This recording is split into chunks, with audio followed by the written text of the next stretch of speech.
হাতে সময় না থাকলে আমরা শর্টকাট উপায়ে যেই রান্নাটা করা যায় সেটাই খুঁজি।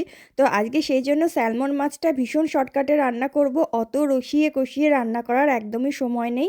আঁশ ছাড়ানো আর আঁশ দেওয়া দুরকম মাছই কিনতে পাওয়া যায়, কিন্তু আঁশ ছাড়ানোগুলো আবার একটু দাম বেশি হয়, তো সেই জন্য এটাই কিনে নিয়ে আসি। একদম ছোট্ট ছোট্ট যেহেতু আঁশ, নখ দিয়ে খুঁটে খুঁটে পরিষ্কার করলে সুন্দর পরিষ্কার হয়ে যায়।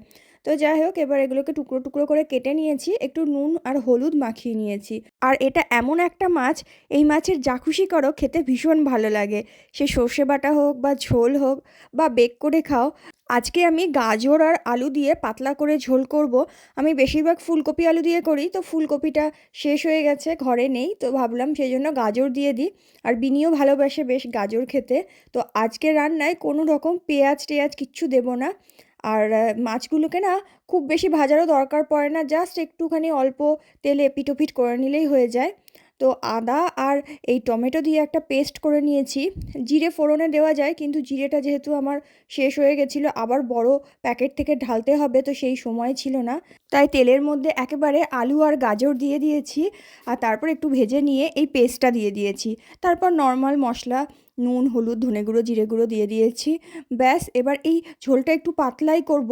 আমি অল্প হলেও পেঁয়াজ দিই, কিন্তু আজকে আর পেঁয়াজ দেওয়ারও সময় নেই, পেঁয়াজটা ভাজা হতেও সময় লাগবে, তাই ভাবলাম কাটাকাটি না করে আজকে এইভাবেই করে দিই, দেখি কীরকম লাগে।